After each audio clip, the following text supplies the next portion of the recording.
Good evening, Manhattan, Wamego, Junction City, and anywhere the internet has enveloped you in its cold embrace.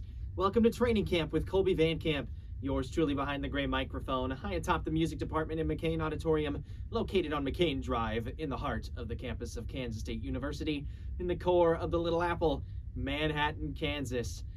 Man, it's a great day to be a Wildcat. EMA season is back, baby. Yes, sir. I am just so freaking excited. I get to call my first high school football game of the season tomorrow. It's 8-man football, so that's going to be fun. Nice. High scoring. Going to see just how quickly who gets mercy ruled and which team it ends up being. Hopefully not mine. But I feel confident about it. If you want to listen to me make that call, you can go to cfsfootball.weebly.com. cfsfootball.weebly.com. You can check it out there. But also, we've got so much K-State news. But first and foremost, my hero in sports broadcasting, the one and only Wyatt Thompson, found out this week that he was being inducted into the Kansas Association of Broadcasters, the KAB's Hall of Fame. So congratulations to you, Mr. Wyatt Thompson. He's a friend of the station, going to be doing a couple of recordings here and there with us throughout football season, every week actually, for every game. So that's going to be really exciting. And yeah, it's man, what a great time to be a Kansas State fan. And yeah, Jazsmin, you're here on the show. I am. Just like old times. I've missed being on the radio for the last couple of days. I know. But it's fun. It's fun to be back on. I'm glad to be here on Thursdays with you guys, taking up the airwaves and snapping necks and cashing checks, in the words of my friend Mark Lindblom. Okay, so here's what we're doing. All things K-State sports. All right, football is about 9 days away. K-State football 9 days away. My brain is literally exploding. You will be able to listen to Wildcat 91.9 for that game coverage. Okay, you can check us out. We'll be doing a pre-game show 30 minutes before the game, and then myself and AJ Shaw will be doing play-by-play in color there at the stadium. I'm going to be unveiling a new play-by-play technique of mine, including a new touchdown call. You won't want to miss it because it's gonna be fun. Okay, so anyway, Coach Klieman. Let's just roll out with a clip. Coach Klieman had his press conference this week because fall camp is over. They're officially into pregame stuff with 9 days away to the season and practice. So Coach Klieman had a press conference because of it. Had just a multitude of great clips that I could have all played, but I decided not to because there's so much content to get through. But he had some great things to say, especially about the captains being selected. Let's take a listen to that, shall we? So I wanted to ask about Adrian Martinez. It's maybe somewhat unusual for somebody to come in and become a captain as quickly as he did, especially that he didn't really play in spring ball. What do you think he did to win everybody's trust there? Part of it is the position, and part of it is the demeanor of Adrian, the personality of Adrian. He's a very engaging person.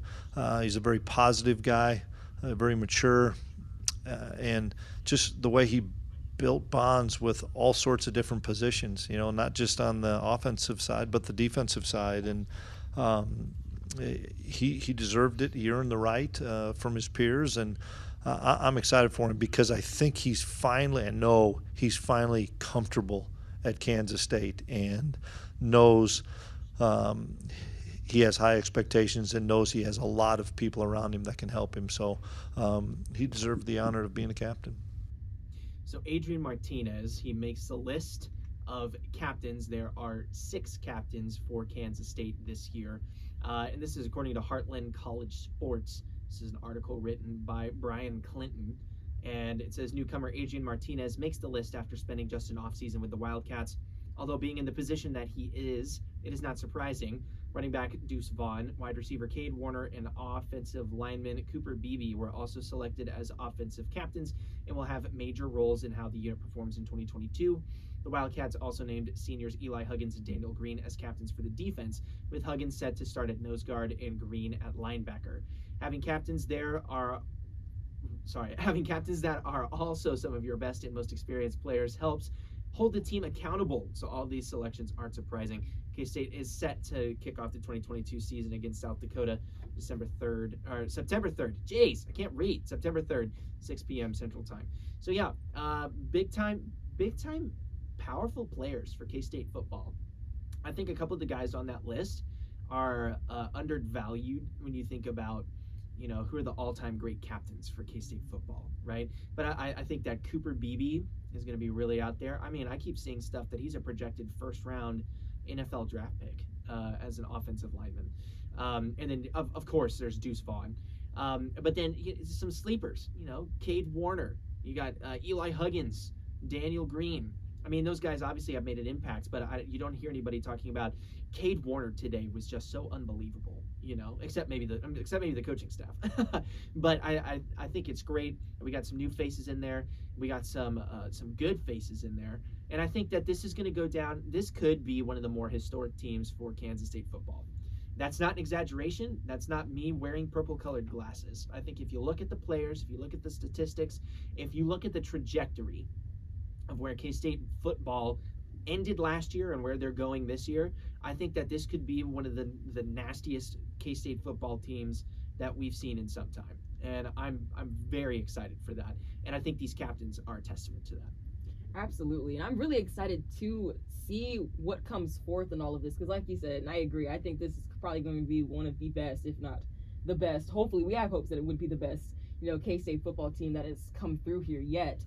And honestly, everything will show up, and I do believe against South Dakota, because I know how I did it, and that's just personally me, how we played our non-conference games in the past. Like, say if we put up 63 points like we did on Bowling Green a few years ago, and after that I think we had like a fairly good season. I think that was like the 2016-17 season when we went to the Texas Bowl. It's something like that. But if it's something like, hey, we getting clapped by Arkansas State, then it's probably not going to be a great season. Yeah. That's how I always kind of determine the non-conference games. At least that's just how I did it. If we are destroying our non-conference teams, then I think we're going to be in pretty good shape for the rest of the season. If not, and it's something's a little bit close, or we're not, winning by like 40 points by the fourth quarter, that's when I think maybe hopes are too high. But that's just personally me, how I view the season. It's always going to be the first 3 games. Yeah. No, the first 3 games definitely set the tone, and you definitely don't want to have a North Dakota State kind of moment when you're being upset by an FCS school. You never say never.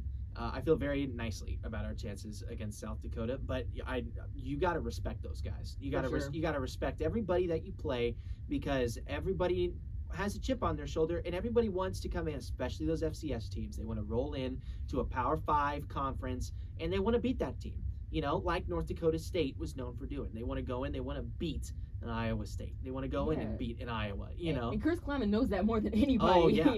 Coming from FCS himself. Of course. Who has beaten a couple of FBS schools in his time at North Dakota State. So he knows that more than anybody. He's like probably the first guy to tell them, like, hey, do not sleep on any team that we're going up against, especially if they're an FCS school. Well, it's interesting that you say that, because in his press conference, and I didn't have the clip of this because I could have clipped up the entire thing and had an hour-long show just based off of those clips, but for his press conference this week. But he said that the South Dakota football coach, he said, I know him really well, and he's a winner, and we're not taking that for granted. So I'm glad to see, and Bill Snyder always said that too. Yeah. But then every once in a while, you'd get a team that's been out there that's been reading the press clippings, and they show up and they lay a big fat egg. And Kansas State is no exception to that phenomena. Hopefully it doesn't happen to us this year. I feel pretty good that it wouldn't, but you never know, and I never want to count South Dakota out. But I also don't want to root against Kansas State either. So I feel good about that. I feel good about the leadership on the team for the captains. And you know what? Chris Klieman feels good about the leadership too. Literally, as I was ending the news cycle for today, I got a notification on my Apple Watch from my Gmail that there's an article from the Topeka Capital Journal, and Chris Klieman had a pretty nice quote, or excuse me, it was Coach Van Malone, and he said, "Our leadership at this moment, it's the best it's ever been." Who has been with Klieman since he arrived at K-State for the 2019 season? Also, I think Bowling Green was 2019. Was 2019? I think it was 2019. Yeah, because that was the year that we started really great in our first 3 games. We're like, oh, okay. We ended up upsetting OU. We're like, yo. And then we almost broke the top 25, and then we played a crappy game against Navy in the Liberty Bowl. Yes, but it was still a fairly successful. It was an 8-5 season. Yeah. It was an 8-win season. You know, so you were 3 games over 500. So that's great. But at any rate, this is a great Kansas State squad. And it says when you bring 39 young players, your core values of discipline, commitment, and toughness and selflessness, they have to be held to a high level. And I think it's kind of where we are as a team. So even if some of these young guys who have just come in or they're red shirts, they're being held to a higher standard than they've ever been held to before. And I think that's great. I'm so excited for the football season. Yeah, and also I noticed it's kind of funny that there are 2 Nebraska transfers that are the team captains, and Coach Van Malone saying it's probably like the best leadership or whatever that we've had. Scott Frost has to be like rolling his eyes hard. He has to. It's giving him a migraine. It's a little funny. Oh, just a little. Are you kidding? It's freaking hilarious. That is so funny to me. Again, and I've said this so many times over the summer. I even said it with the interview that I did with Wyatt Thompson a couple of weeks ago. But it was like, if you had told Nebraska fans in the mid-'90s, K-State, your starting quarterback of 4 years who holds a significant amount of Nebraska like football records, he's going to transfer to K-State to win.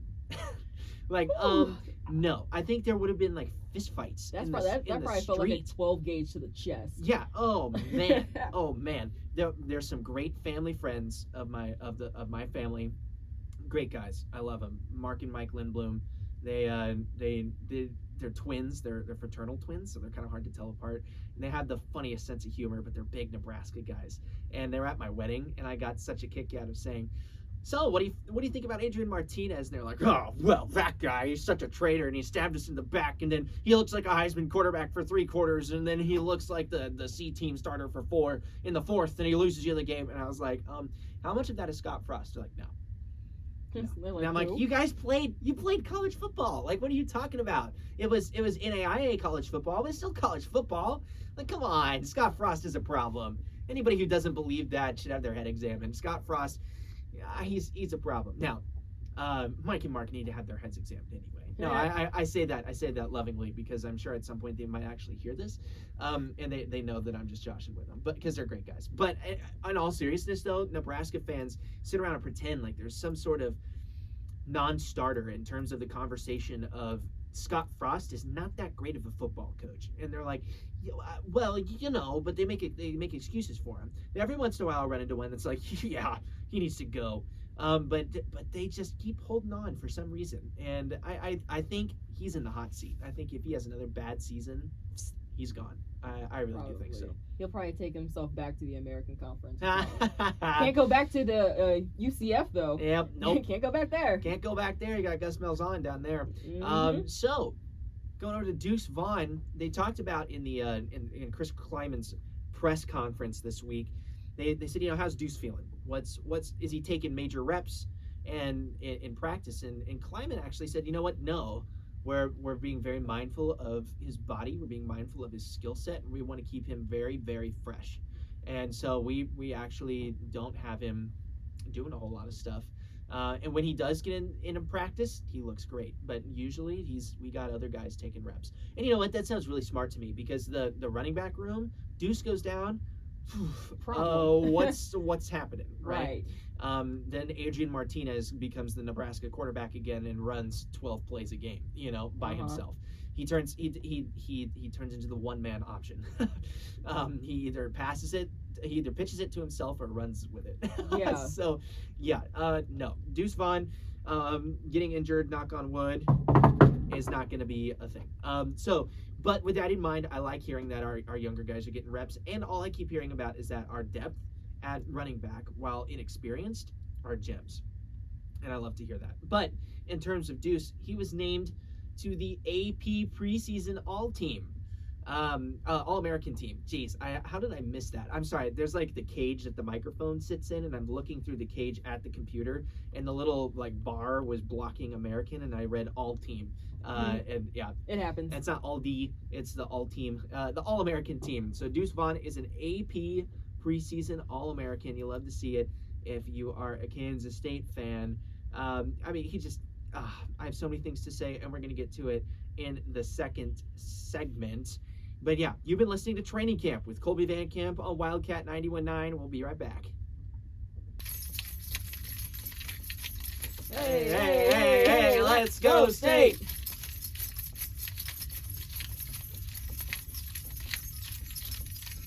Oh man, Jazsmin. I'm ready! Just doing that.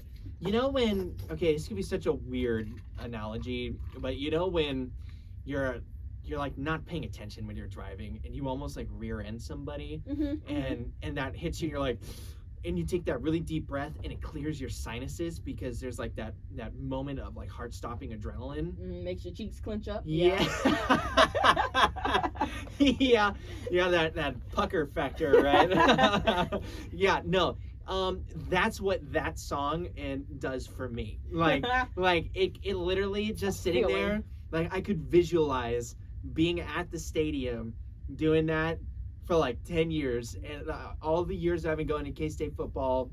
It's been longer than 10 years, but that's in my immediate memory. And it's it just cleared my sinuses. That's how excited I am for K-State football. You just feel better. You just do feel better. Like, it's inexplicable, but you just do feel better. Yeah. So Deuce Vaughn has been named to the AP preseason All-American team. Now I get it. It's preseason, so you're making your predictions on who you think All-Americans are going to be. Yeah. But the AP, I'm glad Deuce was on the list. But again, they snubbed him. Kansas State running back Deuce Vaughn was named a preseason All-American by the Associated Press on Monday. Vaughn made the first team as an all-purpose player, which is how he made first team All-American last year. In the final polls, not like the preseason. The two running backs on the first team are, I'm going to give you the first one, Ohio State sophomore Travion Robinson. And who do you think the second one is? I don't know. Probably some kid from Texas. Wow. You deserve, I wish I had candy. I'd toss you a chocolate bar. Yeah, give me the Snickers.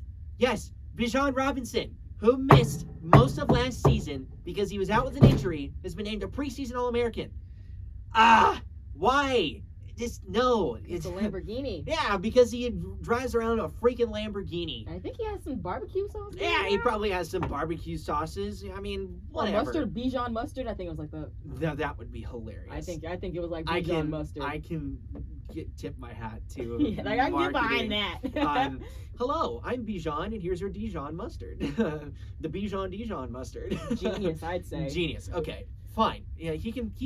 You know what? You know what? Mustard Robinson can just keep on holding on to that. All right. But no, he does not deserve to be first team running back in a preseason. What has he done? What has he done? Please explain to me what Bijan Robinson has done that quantifies him being a preseason first team All-American at running back. I mean, he was gone for most of the season. Texas went 5-7. The year before that, they had another crappy season, and he didn't do much of anything. I don't get it. And it makes me upset because why do we continue to bend over for Texas? We shouldn't. It just makes me mad. Like that. Talk about getting my blood pressure up. I'm gonna have to see a cardiologist after the show every Thursday because some moron's putting something out there about Texas being back and giving accolades where they don't deserve. Whatever. So that completely derailed everything that I've been thinking about, but that just made me so freaking mad. Because it just doesn't deserve to be there. So Cole Carmody, our good friend Cole from the GoPowerCat.com, he's an analyst, he's a writer.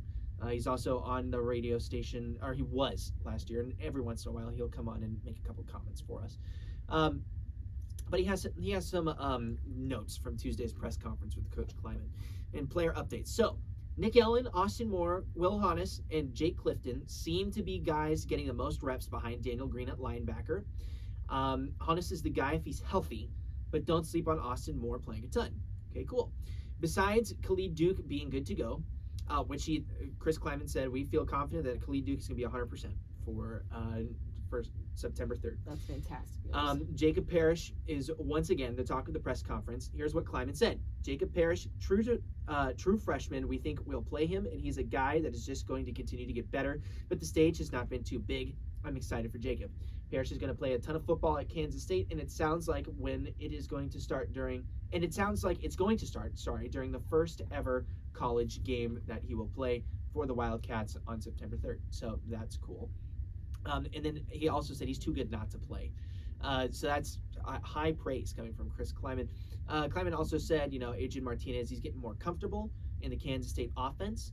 And Klieman also said that he spends a lot of time sitting in on the quarterback's room and sitting in there with Coach Klein and with all the other quarterbacks. You got Adrian, you got Iron Will, you got Jake Rubley.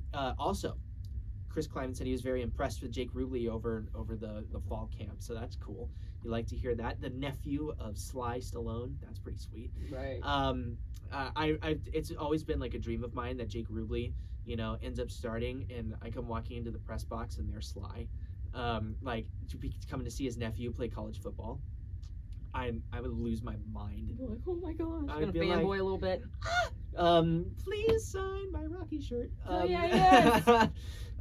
Yeah, but at any rate, quarterback's looking good for Kansas State. I think this is a hot take. Okay. Ooh, okay. I think that Kansas State is gonna run some option in a way that we haven't seen before, and I'm really excited for it. Now I'm not saying that they're gonna line up in like a Navy flex bone option, right? But yeah. I do think that we're gonna see a lot more speed options. I think we're gonna see a lot more read options. K-State's always been known for their read options, right? Their read option, RPO, but I think we're even gonna see some triple option kind of stuff. Because Colin Klein ran some triple option. Okay, it wasn't extensive. But it's not I formation triple option, but it was out of the pistol, and he'd make his first read, see if he needed to hand it off. If the defensive lineman stayed, he'd let it go. But if not, then man, off to the races. You got a big guy like Adrian Martinez. You got Deuce Vaughn in the backfield. It's nasty. It's nasty. It's an opportunity. And you know what? Jax Janine at fullback / running back. Could you imagine running triple option plays with Jax Janine? Somebody's getting ran over. That's yeah. He looks like freaking Kirby from Super Smash Bros. I'm telling you, this man is built like a deep freezer to me. Yes. He is built like a deep freezer, the one in your parents' garage. With some major stakes inside of it. Absolutely. Yes. So I think that this is going to be a really exciting year for him as well. But that's my hot take. That's my hot take for this Thursday, is that Kansas State is going to run more triple option than we have seen in a long time. That's not even a hot take. That's an exciting take. Because if you would have said that if Courtney Messingham was still around, yeah, that'd be a hot take, because there's no way that's gonna happen. But with Colin Klein, calling the plays a little bit, that triple option doesn't really sound as insane. Well, and that's why I think that's about how they're going to shake it up partially. They want to be multiple, right? They want to have multiple offensive schemes in their pocket. And what nobody in the Big 12 runs triple option. That's so nobody. True. That is so true. Absolutely nobody runs triple. In fact, the only dedicated triple option teams at this point are like Georgia Tech, Navy, and Army. Even Army is even slightly going away from it more than they have been in the past. Right. Because they just were throwing the ball more. At least that's what I saw in the Army-Navy game. Right. But just to have that type of variety, especially in the Big 12, that's insane. And I already know why that triple option does not sound crazy, because I do believe, if my memory serves me correct, and if I'm not crazy, I do believe Colin Klein drew up like a shovel pass to Ben Sonnett in the Texas Bowl for for a 3rd and 1 conversion or a 4th and 2 conversion. I don't know what the exact down was, but it was a shovel pass down the middle, kind of like what we seen the Chiefs do. With Andy Reid and the Chiefs. With Andy Reid and the Chiefs, and shoveling it to Travis Kelce in the end zone. Once I saw that, I was like, oh, we in for something. Yeah. I know I saw that play, because when I saw it, I was like, oh my God. I was like, bro, did you see that? No, good. Well, she ain't see that, because of course my lens is different from hers. She's just there for support. You know what I mean? But I got so excited when I saw, like, for sure, look at that taste of different. You know what I mean? Yeah. And I think that's a perfect way to catch a Texas or in Oklahoma or any of those teams sleeping, because they do not anticipate that.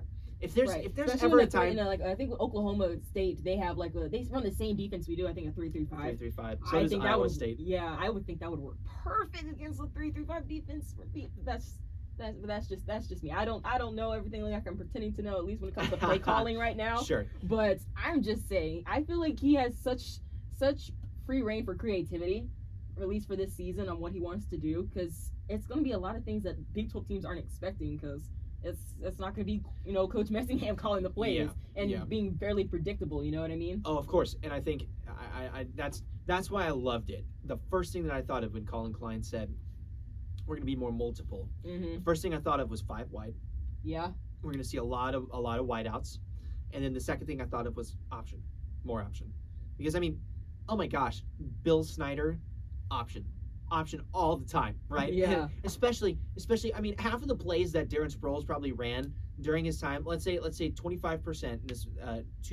There's 25% of screens, of running back screens up the middle, 25% of speed options, and then the rest of them were just like running plays. But that's Darren Sproles. You've got Darren Sproles 2.0 in your backfield. Mm-hmm. Why would you not do that?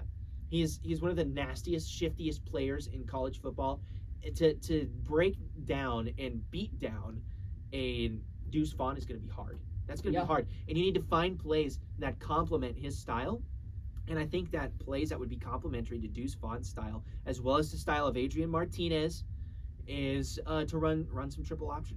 Again, I'm not saying we're going to be lining up in the wishbone or the flex bone or any kind of bone for that matter. There's gonna be nothing like that.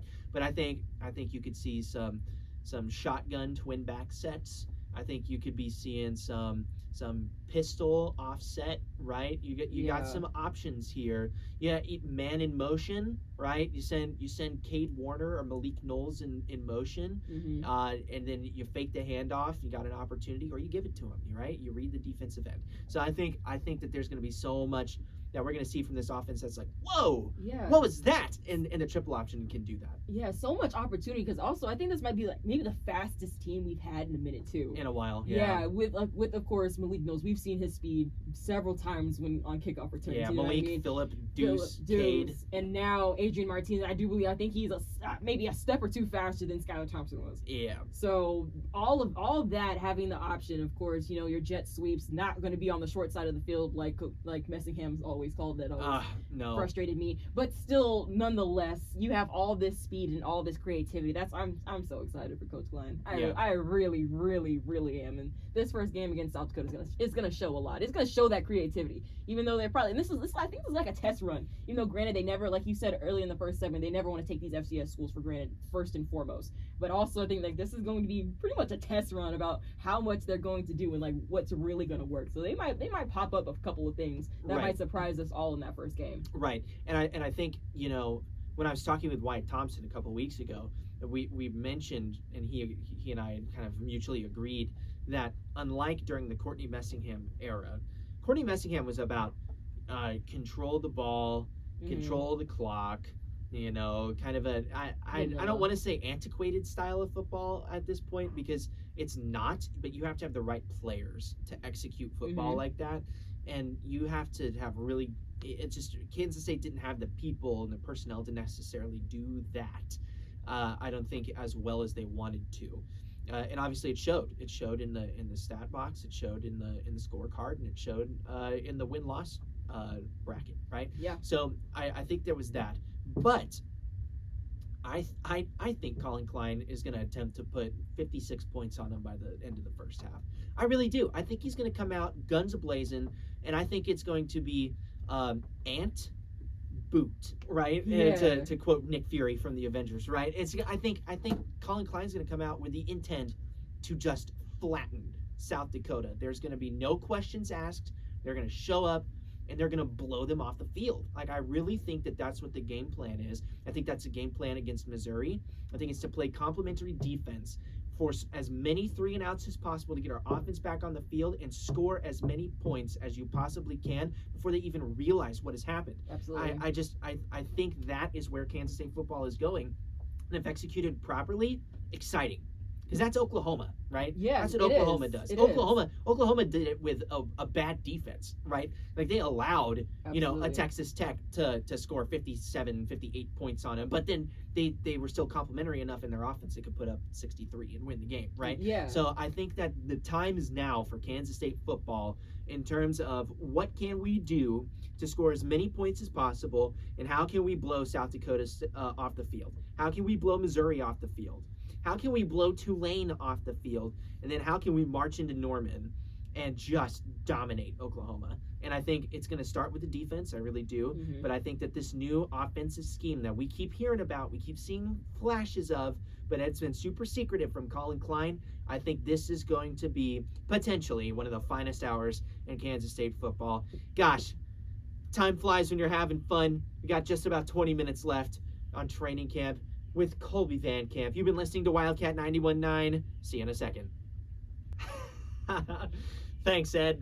That's Appreciate wonderful. it. Just wonderful. And I played that for a very special purpose, Jazsmin, because Ooh. it was broke like literally right before the show. Mr. K-State Game Day himself, John Grove, came up to me and was like, "Hey, you seen the article that came out about the 2 KU football players?" I was like, "No, what happened?" Well, this is from the Lawrence Journal World, reported as of 3:30 this morning.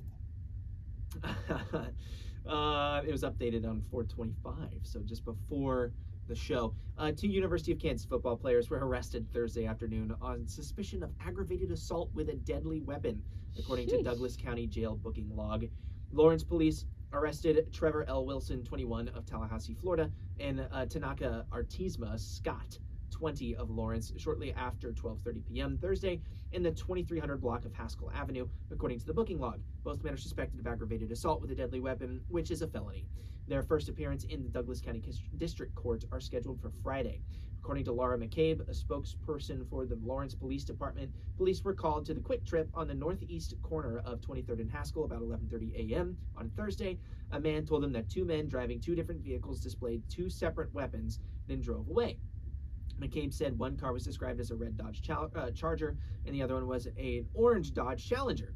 The man said he was sitting in the southbound traffic on Haskell Avenue approaching 23rd Street when the Charger's driver pulled up next to him, opened the door, stood up, and displayed the weapon. He says the driver said a few words, then got back in his car and drove into the Quick Trip lot. The Challenger followed the Charger, and that driver also displayed a weapon as he passed by, the man said. According to police, no one was physically injured. Police found the 2 vehicles described by the man, as well as the 2 men and the 2 weapons at the nearby club car wash. Both men were arrested and taken to the Douglas County Jail. KU Athletics spokesperson Daniel Burke said in an email to the Lawrence Journal World, quote, "We are aware of the situation involving 2 of our student athletes and take allegations very seriously. We are working to gather more information, and we will have no further comment at this time. Charging documents have not been filed in this case as of 3 p.m. Thursday, and further information about the incident was not immediately available." According to the KU Athletic Department website, Scott played in 2 games last season for the KU football team, and Wilson played for KU last season after transferring in from the University of Buffalo. Woof. That's, Yep, there's a big fat Roblox oof there for you, KU. Honestly though, like if that was K-State players, I'd be super mad. So like RIP, like legitimately, that puts a bad taste in my mouth on your behalf. Like I'm sorry about that. That sucks. But you got guys doing that. But from a purely, I know, what a flex. Like what a bad flex. Yeah. To just pull up, get out of your car, like show your piece, get back in your car, and then just go to the Quick Trip. Like what are you, stupid? You can't just do that. I don't know. Especially something as like a red and orange Dodge Challenger. I know. You can't miss that. Let's drive the most conspicuous muscle cars that are currently in Lawrence right now, and then flash our weapons at this random dude on the highway at a stoplight. Just get out, show him. We'll go over to the Quick Trip. I mean, and then what? Buy Twinkies? Like, what are you doing? Buy Twinkies? Like, I just don't get it. What do you think, Adrian? I know. What are we doing? What are these guys doing? I just don't get it. But RIP to KU. Although if they don't end up playing, I wouldn't necessarily be upset about that. But that is sad that happened to them and that they made those decisions. That really does suck. You know what else sucks, Jazsmin? What else sucks, Kolby? Aoka Lee. Oh gosh, So that hurt my chest. yeah, this is a Hurt my major for Kansas State basketball. Aoka Lee, she's out for the 2022-2023 season. This is a piece written by Zach Carlson at GoPowerCat.com. It says Kansas State head coach Jeff Mittie and senior center Aoka Lee announced on Thursday that the star player would be undergoing season-ending knee surgery and will return for 2023-2024. I'm devastated for Yoki, said Mittie. She's battled this knee injury for 2 years.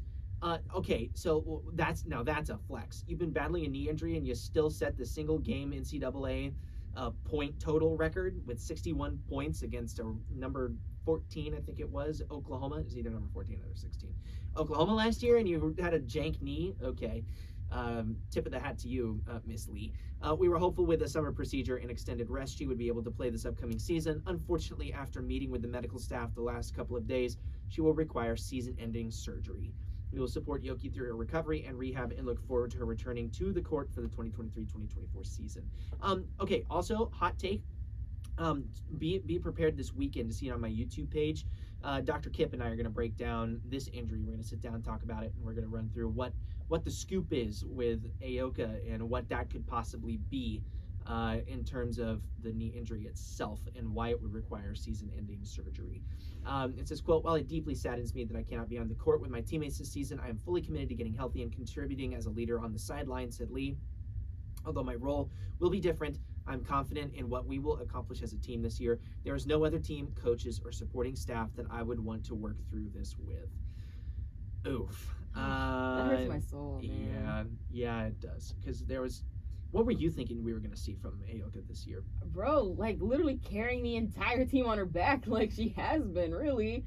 And so with her being, there's always there was some high hopes because, this K-State team was pretty much full of freshmen and sophomore. They're a super duper young team. There's a lot of growth, and if they all stay, they could be really good by the time they're juniors and seniors.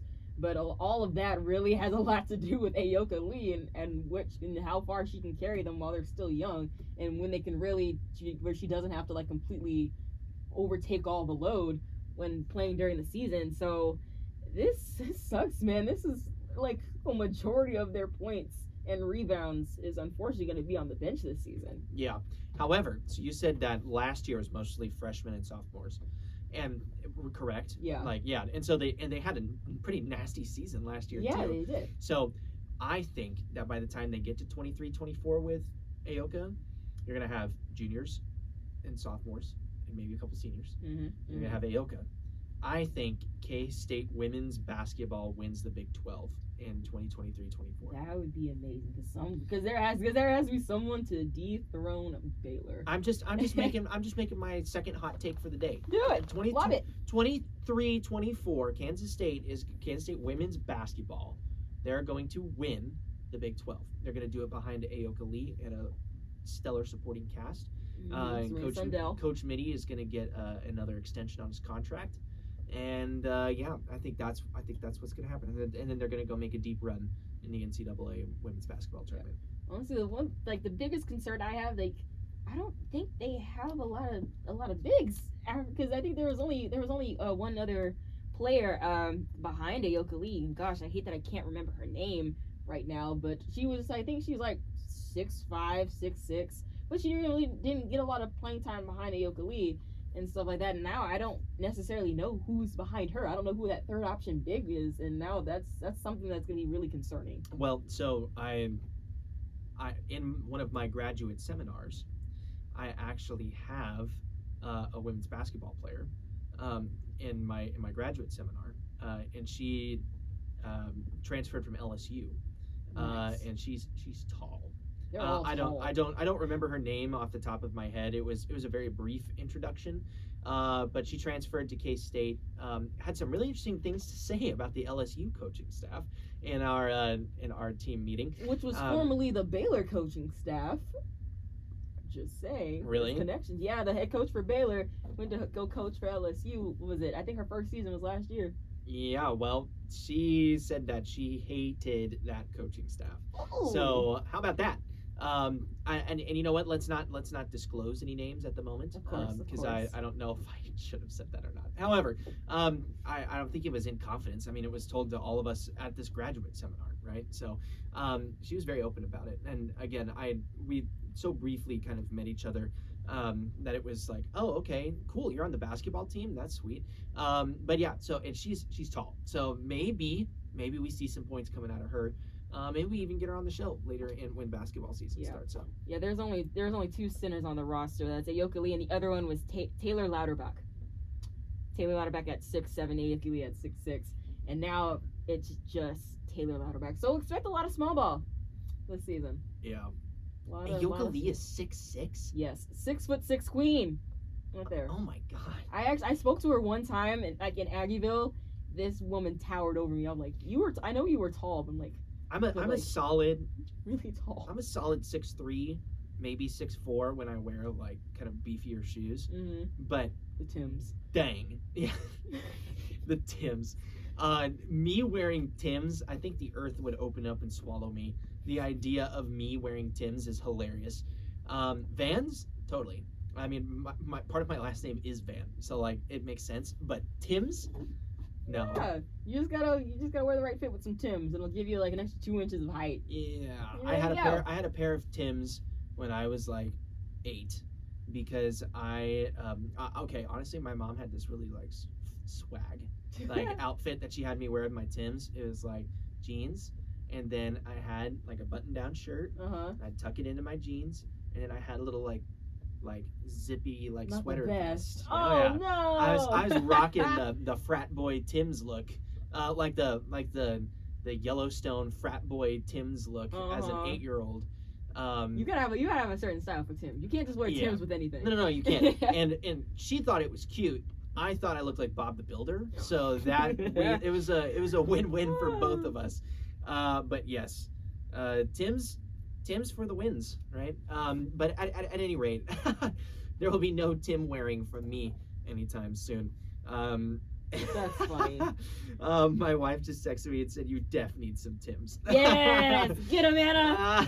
I don't need any Tims, no, thank you. So GoPowerCat.com put out what I thought was their first L piece of the season. Like honestly, I thought this was a really not great piece. And Zach Carlson, I don't mean anything against you, but I was just like, I get it if we're betting low. Okay, you don't want to. Kansas State is that jinxable team, man. Yeah. You can come out of Oklahoma and say they might make the college football playoff, and that might actually be a great like assertion. But you don't say that kind of stuff about K-State, so I get it. But you're also media, and you're expected to have like decent takes. And this Zach Carlson decided that K-State. This is K-State's bowl projected destinations for the. Wait a second. Oh, they're saying 2021. Oh, that's weird.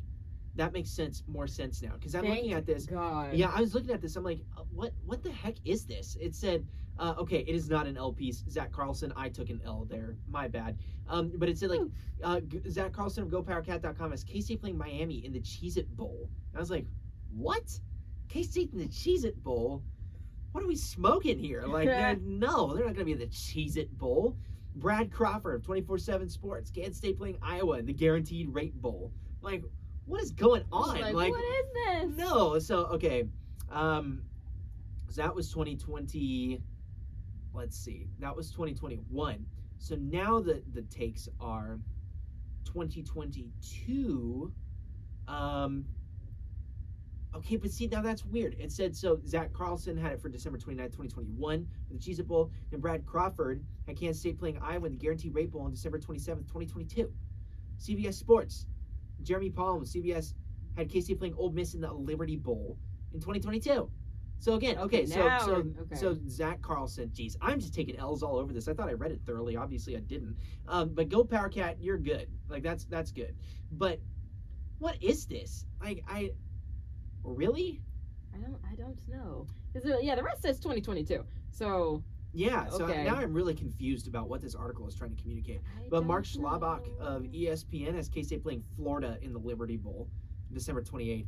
I do not want to go back to the Liberty Bowl. No. College Football News has Kansas State playing Mississippi State in the Ticket Smarter Birmingham Bowl. That is sad. Disrespectful. That is sad. Atrocious. If that's actually for 2022. Just get the heck out of here. Mm. That's terrible. What a horrendous take. Judgmental. Yeah, judgmental. We're judging you so hard over here. Yep. Yeah, I'm serious. We're judging you really hard over here. Okay. Well, so at any rate, Jazsmin, what do we think the over/under is for September 3rd? Over under. Because we got 3 minutes left. What are we thinking? Okay. Wait, hold on. I don't know a lot about the gambling stuff. Is that over under like on combined points or over under of just like honestly, what we gonna score? That was a terrible question because I don't have an answer for that. Let's do how many? What do you think are the ceiling and floor for points scored for Kansas State in September 3rd's game against South Dakota? Ceiling. I'm sorry, that sweet number 63, because I think my freshman year we dropped 63 points on somebody. Yeah. Okay, in 2016. So 63 is the ceiling. The floor, you know what? I'm still gonna be optimistic. The floor, 35, 36 points. 35, 36 points. Are you counting like a safety in there? To Yes, get the I 36? am. You're saying King Felix is gonna pick up his first safety? I am. Okay, that's Jazmin's hot take. Felix Enudike Uzama is gonna get a safety. Somebody's gonna eat. That's all I'm saying. When is he gonna get his safety? Let's make this legit. When's he gonna make his safety? Let's do opening drive of the third quarter because in their kickoff they muff a punt and it's on the 3rd yard line and stuff like that. So we're going straight up prediction. I'm crystal balling it right now. Okay. Oh, okay. So you're saying that K-State is gonna get the ball at halftime. They're gonna. No, I'm saying that it's going to be a kickoff to South Dakota State. Okay. Out of halftime. Okay, because I think even though they win the toss, they always defer. Even though, granted, we do always defer when we win the toss to get the ball out of halftime. But say this to switch it up, okay? First game, why not switch some things up? All right? Kickoff to whoever is supposed to return the ball for South Dakota State. They muff the punt. They hop on top of it, but they're only on the 3rd, 4th yard line. Okay, and then that's when Felix Enudike Uzama gets his safety, or somebody does. So they're gonna muff the kickoff, and then they're gonna and that's when he's gonna get his gotcha. Yeah, okay. I'm having a whole crystal ball prediction. Okay. If I'm somehow right, I'm about to make some money. Jazsmin, I know I probably won't be right. Jazsmin making the prediction here. We're manifesting it. I like it. We're talking about it. We're manifesting it. Yes, very specific. I'm manifesting that K-State loses the toss, and this goes along with your prediction. South Dakota being conservative says, okay, we're going to take it coming out of halftime, and they kick it deep to K-State, and Malik Knowles returns the kickoff. Yes. That's my take. I think he takes it from 6 yards deep in the end zone, in the near side corner, looking from the press box and near side corner from left to right. He's going to take it to the house. That's what I'm thinking. Knock on wood. Knock on wood. We're gonna find out. Well, oh my gosh, time has flown, people. It feels like I just started broadcasting.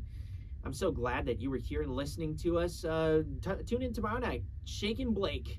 Actually, I lied. They're going to be there next Friday. Sorry, my bad. Shake and Blake on the air next Friday. We're going to have a whole gamut of stuff for you in the Sports Talk Hour. So great to have you here. Go check me out on YouTube. I just need 9 more subscribers. You've been listening to Training Camp with Kolby Van Camp on Wildcat 91.9 KSDB Manhattan. What's going on, YouTube? This is Kolby Van Camp here, the host of Training Camp on Kansas State University student radio station Wildcat 91.9 FM. If you like the content that I've been putting out, be sure to hit the like button, smash subscribe, and ring the heck out of that bell so that you never miss another one of my shows again.